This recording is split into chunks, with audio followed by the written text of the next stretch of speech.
ओम नमः शिवाय। दोस्तों, स्वागत है आप सभी का आपके अपने चैनल खुशहाल जिंदगी में। साल 2022 में शिव भक्तों के लिए माघ का महीना बहुत ही खास होने वाला है। दरअसल इस महीने एक साथ भगवान भोलेनाथ के दो बड़े व्रत एक ही दिन मनाए जाएंगे। इस बार प्रदोष का व्रत और मासिक शिवरात्रि एक साथ एक ही दिन मनाया जाएगा। यानी कि इस बार जो जातक प्रदोष का व्रत रखेंगे उन्हें मासिक शिवरात्रि के व्रत का पुण्य भी प्राप्त होगा। प्रदोष की पूजा शाम के वक्त यानी कि प्रदोष काल में की जाती है, जबकि शिवरात्रि में रात्रि प्रहर में पूजा की जाती है। इन दिनों में भगवान शिव की विधिवत पूजा अर्चना करने से भक्तों के समस्त मनोकामनाएं पूर्ण होती है। जीवन में सुख, सौभाग्य, आरोग्य तथा धन धान्य की प्राप्ति होती है। आज के वीडियो में हम आपको बताएंगे कि इस बार प्रदोष तथा मासिक शिवरात्रि का व्रत किस दिन रखा जाएगा, पूजा का शुभ मुहूर्त क्या होगा। साथ ही आपको बताएंगे शिव महापुराण के अंतर्गत वर्णित एक ऐसा उपाय जिसे अगर आप बताए गए विधि के अनुसार कर लेते हैं तो भगवान भोलेनाथ की कृपा आपको बड़ी ही सहजता से प्राप्त हो जाती है। हिंदू पंचांग के अनुसार इस बार माघ मास में कृष्ण पक्ष की त्रयोदशी तिथि 29 जनवरी रात 8:37 से शुरू हो जाएगी। वहीं इसका समापन 30 जनवरी शाम 5:28 पर हो रहा है। क्योंकि प्रदोष की पूजा प्रदोष तिथि में की जाती है, इसीलिए इस बार प्रदोष व्रत 30 जनवरी को रखा जाएगा। रविवार होने की वजह से इस प्रदोष को रवि प्रदोष की संज्ञा दी जा रही है। अब बात करते हैं मासिक शिवरात्रि की। माघ मास के कृष्ण पक्ष में पड़ने वाली चतुर्दशी तिथि इस बार 30 जनवरी शाम 5:28 से प्रारंभ हो जाएगी। वहीं इसका समापन होगा 31 जनवरी दोपहर 2:18 पर। क्योंकि शिवरात्रि के पूजा का जो शुभ मुहूर्त होता है वह रात्रि के प्रहर का होता है, इसीलिए इस बार मासिक शिवरात्रि का भी व्रत 30 जनवरी को ही रखा जाएगा। तो इस प्रकार से माघ जैसे पावन महीने पर भगवान भोलेनाथ के दो बड़े व्रत एक साथ मनाए जा रहे हैं। ऐसे में बहुत ही सुनहरा मौका है भगवान भोलेनाथ के भक्तों के पास अपने आराध्य को प्रसन्न करके उनसे मनोवांछित सिद्धि प्राप्त करने के लिए। क्योंकि आज के दिन अगर आप व्रत रखते हैं तो आपको एक साथ दो बड़े व्रत करने का फल प्राप्त होगा। तो चलिए जानते हैं कि आज के दिन आपको खास क्या करना है, कौन से खास उपाय से आप भगवान भोलेनाथ की कृपा शीघ्रता से प्राप्त कर सकते हैं। जो उपाय आज की वीडियो में हम आपको बताने वाले हैं, इसे व्रती तो कर ही सकते हैं, जो लोग व्रत रखेंगे वो भी कर सकते हैं, और जो लोग व्रत नहीं रखेंगे वो भी बड़ी ही आसानी से इस उपाय को कर सकते हैं। बस शर्त है कि जो लोग व्रत नहीं रख रहे हैं वो लोग कम से कम आज के दिन सात्विक भोजन लें। भोजन में मांस, मदिरा, प्याज, लहसुन का सेवन ना करें। अब करना क्या है, चलिए वो जानते हैं। प्रदोष वाले दिन आपको प्रातःकाल जल्दी उठना है। उठने के बाद स्नान इत्यादि क्रियाओं से निवृत्त होकर भगवान सूर्य को अर्घ देना है। इसके बाद आप जो नित्य आपके घर की पूजा पाठ होते हैं वो सभी आप कर लें। आप अगर व्रत रख रही हैं तो आपको संकल्प लेना है, अगर व्रत नहीं रख रही हैं तो संकल्प लेने की आपको कोई आवश्यकता नहीं है। इसके बाद आप पूरे दिन जो भी कार्य करेंगे उसमें भगवान का चिंतन बना रहे, इस बात का ध्यान रखें। दिन भर आप भगवान के मंत्रों का जाप करते रहें मन ही मन।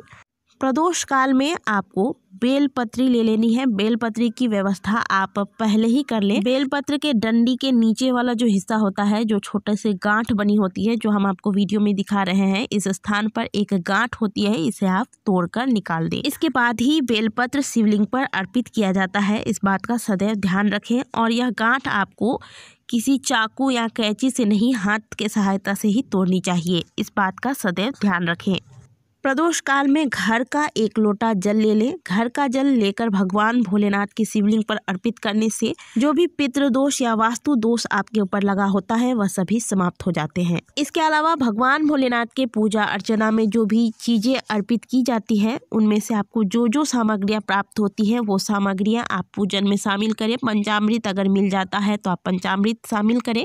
अगर इसकी व्यवस्था नहीं हो पाती तो भी कोई बात नहीं, आप शुद्ध जल में गंगा जल मिश्रित करके भी अभिषेक कर सकते हैं।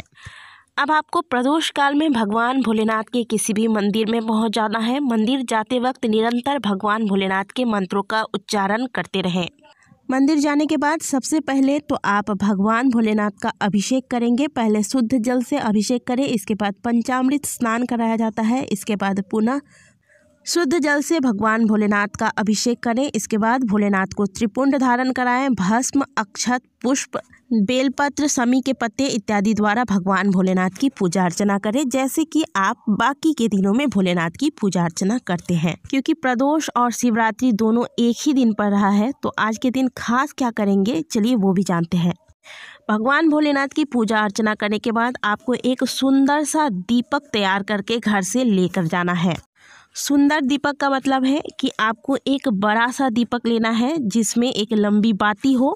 भगवान भोलेनाथ के पूजा में दिया का विशेष महत्व होता है, खास करके जब वह पूजा प्रदोष या फिर शिवरात्रि की हो। और दिए का महत्व इतना अधिक क्यों है यह भी आपको पता होगा। कुबेर की कहानी आपने सुनी होगी। गुणनिधि ने भगवान भोलेनाथ के मंदिर में उजाला किया था, जिससे भगवान भोलेनाथ प्रसन्न होते हैं और उन्हें अगले जन्म में कुबेर होने का आशीर्वाद प्रदान करते हैं। तो जो भी भगवान भोलेनाथ की पूजा शाम के वक्त, प्रदोष काल में या रात के वक्त आप करते हैं, उसमें आप एक दिए की व्यवस्था अवश्य रखें। मैं बात कर रही थी, एक सुंदर दिया आपको घर से तैयार करके ले जाना है। यह दिया थोड़ा बड़ा होना चाहिए। इसमें आप तेल या घी कुछ भी अपने सामर्थ्य अनुसार भरकर ले जाएंगे। मैं आपको ऐसा कुछ नहीं कहूँगी जो आपसे ना हो पाए। घी बन सके तो आप घी डालें, अगर आपसे तेल हो सकता है तो आप तेल डालें। ऐसा कुछ भी नहीं है कि आप घी से ही पूजा करेंगे तो ही भगवान आपकी पूजा को स्वीकार करेंगे। अब जिनकी सामर्थ्यता नहीं है वह घी कहाँ से लाएं, वह तेल से ही भगवान को प्रसन्न कर सकते हैं।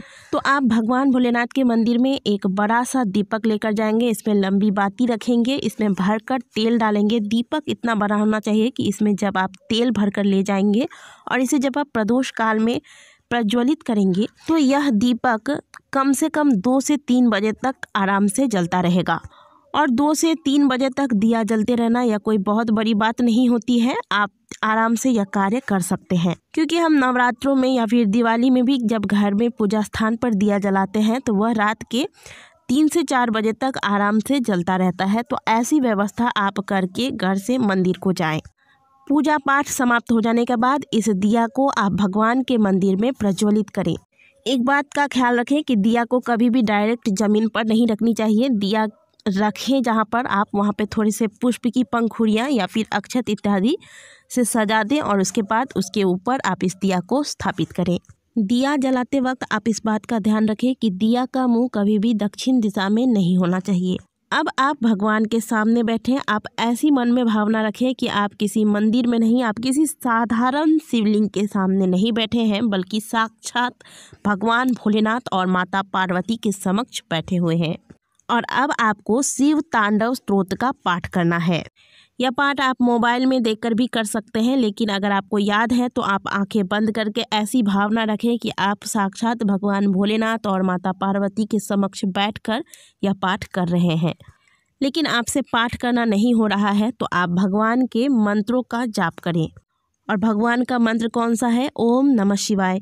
कोई महिला है तो नमः शिवाय ओम का जाप करेंगी, और पुरुष है तो ओम नमः शिवाय, और स्त्री और पुरुष दोनों मिलकर यानी कि पति पत्नी मिलकर अगर जाप कर रहे हैं तो ओम नमः शिवाय का जाप करेंगे। मंत्र जाप कितने देर करना है? आप कम से कम 5 मिनट 10 मिनट तक एकदम ध्यान मग्न होकर भगवान की चिंतन करते हुए इन मंत्रों का जाप करेंगे।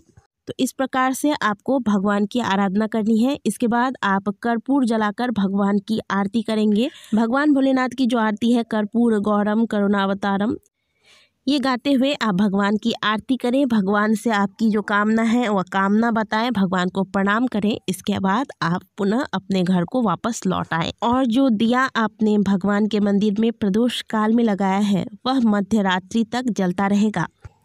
और आज के ही दिन, क्योंकि मध्य रात्रि में शिवरात्रि की भी पूजा की जाएगी, तो ऐसे में जब आपके द्वारा लगाया गया यह दिया मध्य रात्रि में भी भगवान के मंदिर में जलता रहेगा, तो इससे आपको मासिक शिवरात्रि के पूजा का भी फल प्राप्त हो जाएगा। तो दोस्तों, इस प्रकार से आप प्रदोष तथा मासिक शिवरात्रि दोनों का फल एक साथ प्राप्त कर सकते हैं। आशा करते हैं कि आज की दी गई जानकारी आपको अच्छी लगी होगी। वीडियो अच्छी लगी है तो वीडियो को लाइक करना ना भूलें। कमेंट बॉक्स में ओम नमः शिवाय अवश्य लिखें। मिलते हैं आपसे अगले वीडियो में, तब तक के लिए ओम नमः शिवाय। हर हर महादेव।